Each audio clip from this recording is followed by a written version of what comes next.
What is up, guys? Welcome back to the channel. You're watching Buchanan Motorsports, and today is a little bit of we're just going to call it a maintenance day around the Buchanan Motorsports headquarters. Behind me, you see my F350. We're going to get the oil change in that. We got a little bit of work to do on one of the daughter's cars. We'll get a little bit of oil change on that one, and we'll see what else comes along. We appreciate everybody watching. Man, we're gaining some traction. Appreciate everybody sharing, commenting, and subscribing. So let's get into this.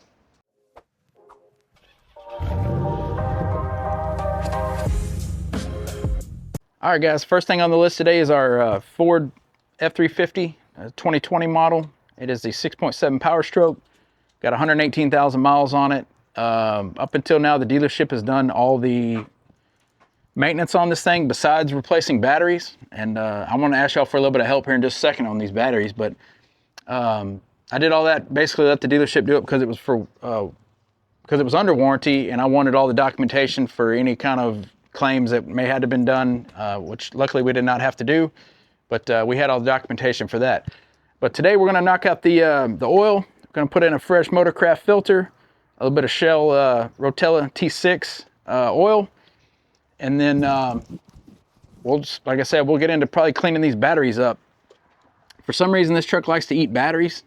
I have a buddy that has the exact same truck, and it does the exact same thing. This is the third set of batteries in this truck from new. The original set plus 2 additional sets. And for some reason, these stupid things like to corrode like crazy. So if you got a reason why it's doing that, or a good way to keep it from doing that so bad, then let me know in the comments. I don't know, for whatever reason, this truck does not like batteries. So we'll get those cleaned up too while we're here, and we'll get on to doing whatever else we can find to do today. All right, guys, we're up under the truck. I'm laying on the driver's side, looking towards the passenger side. Here's your transmission, oil pan. And since I'm, just enjoy the punishment and haven't burnt myself lately, we're going to do this with the engine hot. The reason I do that, honestly, is because the gets the oil a little thinner with it being warm, and we're able to get the rest of the oil drained out of it a little easier. So I do have my bucket ready. I have a bucket instead of a pan. Seems like it wants to splash more with a pan. So I'm just going to use a fresh 5-gallon bucket here. Should be plenty of capacity for the oil we're going to drop. Once I pull the plug, we'll let it drain out for a while. Let it kind of drip, and then put the plug back in it. Swap the filters on the passenger side over there. So here we go. All right, we're going to get our again our 16 millimeter wrench.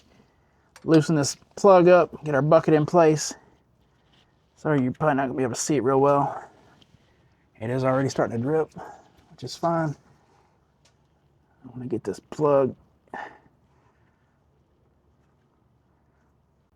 All right, plug is free. There we go. Nice and nasty, just like all diesel oil is. As you can see, you just get a little bit of clearance there, but you got plenty of room. It doesn't splash. It doesn't try to act crazy, anything like that. Sometimes when you get that pan down here, you got a huge mess and follows. So this also helps if it's windy. That oil doesn't get caught by the wind and blow all over your driveway. The other thing I also do is keep a big piece of cardboard in the garage for cases just like this. In case it does spill a little bit, then we're not messing up our driveway. So we're going to let that continue to drain out for a while. Come back here in a little bit and put the plug back in it. Once this is kind of done, I'll go over there and we'll pull that filter off, get that knocked out. But we definitely got to get this taken care of first. All right, guys, the filter we're going to be using today is the FL2124S Motorcraft. I went ahead and pre-filled it. I like to kind of pre-fill this thing when it's sitting in the box, because it doesn't have a real flat bottom, so it gives me a chance to have an extra set of hands there, get it full of oil, and get it ready to go back on the truck. The other thing that I do want to show, I like to do as well, make sure you write your date and your mileage on it. That way you don't ever question when was the last time it was done and what the mileage was. So just a little tidbit there that I like to do. let's get back under the truck. Let's get the old oil filter off. Let's get this new one on there. Get this thing full of oil again. All right, guys, we're dipping in here just on the passenger side, right behind the front tire. As you can see, our oil filter has the date, has the gentleman's name that did it last at the dealership. He didn't put the mileage on it, but I'll go ahead and put the mileage on mine when I do it. So let's get this spun off of here real quick. Again, trying our best to burn ourselves, and then we'll get this new oil filter spun back on here, and we will be well on our way to completing this oil change. Well, that didn't quite go as expected. I had the oil filter in my hands right up until I didn't. And we made a little bit of a mess here. So let me get this cleaned up. I got a little bit of oil going, all kind of dripping off all kinds of stuff here. So make sure you got a good firm grip on that thing before you spin it all the way off. Double check it even if you do think you got a good firm grip, because it can get messy if you don't. Let me get, like I said, let me get this all cleaned up and get this other oil filter back on here. I'll get some brake clean. I like to do that also, just another tip. Brake clean everything down. That way you know if you got a new leak somewhere. It's not leftover or residual oil. All right, guys, got my brake clean. Like I was saying, we're gonna go ahead and spray everything down, especially around the that oil pan plug and gasket. Make sure that's a good clean surface. I got crap everywhere, so this may take me a minute. Get all this cleaned back up. A rookie move on that freaking oil filter, I can tell you that. Act like I never changed oil or anything before, but we'll be all right. We're gonna make it. All right, guys, again, we got our T6 10W30. Getting ready to go back into the old Super Duty here. We'll get all this stuff put in, and should be 13 quarts. We'll get it all put in there, and probably stop around the 12 mark and put our dipstick in and see where we're at, just so we don't overfill it, nothing crazy like that. Then we'll start it up, shut it off, let it all kind of drain back down. We'll check the dipstick one more time, and hopefully we're good to go. Just like we suspected, just a quart low. Obviously I only put 12 in it, it needs 13. Got it topped back off, so oil is done. While you're under the hood, go ahead and check the rest of your fluids. It's a little bit of power steering here. Just like to give it a once over. It is on the lower side there of just above the minimum, so not really sure what's up with that, but we'll check our coolant. Already checked the air filter. Air filter's looking good. Let's get to these battery terminals. Let's get these things off here and figure out what's going on. Try to get it cleaned up once more. All right, guys, these are the Motorcraft 850s, bought from Ford. Part number BXT-65-850. These are 100 more cranking amps than the stock ones that came in it, but we're gonna go ahead and get these 10 mils loosened up. We got to deal with these terminals real quick and stop this corrosion, keep it from getting worse, clean all this stuff up. Again, I'm not sure why the bracket itself corrodes like that, but it's always done that. I've done this several times. I need to get some spray or some protectant that goes on these terminals to keep this crap from happening. So I might make a run to the auto supply here shortly and knock that out. That way I don't have to fiddle around with this anymore. So let me get that 10 millimeter. We'll get these loose and we'll go from there. All right, guys, I'm hoping I got you set up where you can see. Sometimes this gets a little blurry, but I'm gonna go ahead and loosen these 10 millimeters right here on these top terminals. Kind of loosen those up. We still have the other ones connected over there. Just FYI. All right, guys, I got everything set up here. I'm gonna go ahead and hopefully you can see. I'm gonna get these 10 millimeters loosened up. I'm gonna take this bracket out of here, try to get it wire wheeled down, cleaned up, do something. We'll take that loose. Take that loose. Remove this. Hopefully, not too many issues. And this stuff is nasty.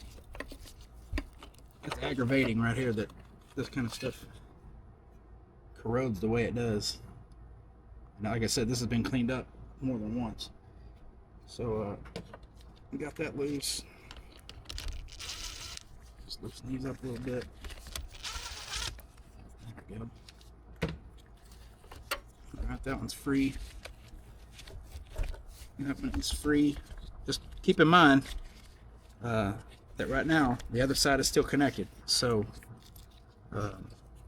don't let none of this stuff touch. Keep it free from grounding out. And let me go get, I think I have a terminal cleaner over there. Let me go get my terminal cleaner and knock all this corrosion off. Then we'll work on these cables. They're looking pretty sad. So.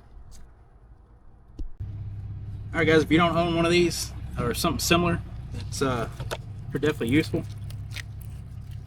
Get everything cleaned back up. Terminal wise, get a nice good connection. We're gonna get another brush and brush all this down, get all that junk out of there. All right, let me get my other brush, get that cleaned up around there. This goes in here.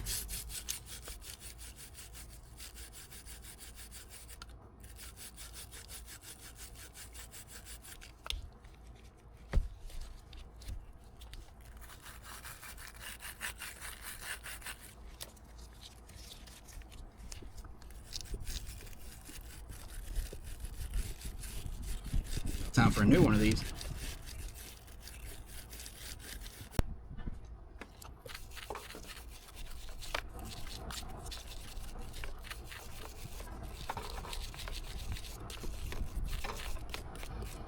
Make sure you get all that stuff off there. Man, that's bad. I know the old trick using like Coca-Cola and all that kind of good stuff, something kind of acidic, to get some of this off. Works pretty well too without having to disassemble all this stuff, but I want to clean that bracket up over there and hopefully put another little layer of paint on it or something, and then we'll worry about keeping this from happening again, although I doubt that it's really gonna happen, but we'll do our best. Give me a minute, we'll get this cleaned up. I'll bring y'all guys back in. All right, guys, we got these cleaned up. Went ahead and put on my nuts for now. I don't have the hold down bracket in. Just put the nuts on there for now. Got all the terminals cleaned up with the wire wheel on my little drill. Went ahead and topped off the distilled water and the battery. They were just a touch low, so hopefully we save a little bit of life on those doing that. I'm gonna give a couple coats of paint to that hold down bracket once I get the other side off and do them together, and then I will put those back in here and wrap that portion of the project up. So let me jump over to the other side and start knocking it out, and I'll bring you back in when we're done. And this may wrap it up for me today. We'll just see what else we can find. I still need to order the fuel filters and knock those out, but that's gonna have to be another day. Hey guys, I want to jump back in real quick over here on the passenger side battery. The around the terminals doesn't look bad. There's a little bit of corrosion going on. This one looks actually pretty good, but underneath this battery hold down, major corrosion, man. It's quite crazy to even look at. It was all like between the battery and the hold down, so I got to get all this cleaned up and get all these terminals taken apart, clean back up. But let me know, man, what's the deal with this stuff, guys? I'm not a battery expert, but I don't know if that's just the some of that acid coming out of it and collected up underneath it or what, but kind of nasty. All right, guys, this side got the same treatment. Went ahead and topped off the fluid in the battery. Got everything cleaned up. Used a little bit of vinegar on the terminals, wire wheel, I got the bracket over there again, getting ready to be scrubbed down and painted. Hopefully we can keep that from happening too many more times here. But that's going to wrap that for the batteries. So like I said, this is just preventative maintenance stuff, guys. It's stuff that you need to keep an eye on. I need to do a better job of actually keeping an eye on it myself, so I'm preaching to myself.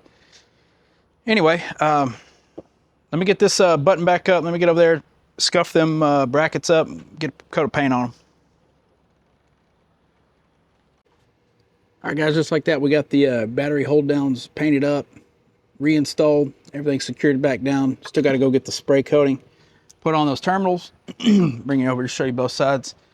We'll get that put on here shortly. Next thing we got coming up is, like I said, I ordered the tires for the truck today. I was thinking about going with 37s. Unfortunately, Discount Tire won't put a 37 1250, the 1250 portion of that, on a 8-inch wide rim. So obviously that kind of throws a kink in the plans, and I don't really feel like running an 1150.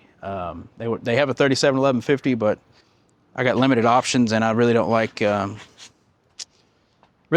option. So I'm going to go back with the 295 65 again. We're going to put on the Falken AT3s, excuse me, AT4s, the AT4, and get rid of these old worn out Nitto Recon grapplers. They've been pretty good. I've got more miles out of these than any of the other Nittos that I've run. These have got right about 44,000 miles on them, and they've been pretty good so far. They're pretty slick right now, though. They're pretty shot. So we're gonna get this truck all fixed up. Again, we're getting ready to go out on a little trip next week, out of town. Got about 4 hours. Gonna be pulling our fifth wheel, so I got some work to do on that. I may include that on some of this, and I may actually throw in some of the tire stuff as well. So for now, I'm gonna go ahead and end it right here for this one. If we end up putting some more content with the tires and maybe some of the trailer stuff, getting ready to go, then I'll tag it on the end of it. Excuse me, on the end of this. If not, we appreciate all you guys watching. We're almost to 500 subscribers. If you're watching, you ain't subscribed, think about subscribing for us. Push us over that limit. Get our content out there. We really appreciate everybody that's tuning in week to week. I know this was a little bit different of a video, more of a vlog, and not a how-to, or we had a specific project. It was just kind of doing some maintenance. So, hey, maintenance sometimes is what you got to do. It is what it is. So, anyway, guys, we're gonna catch you next time. Y'all have a good one.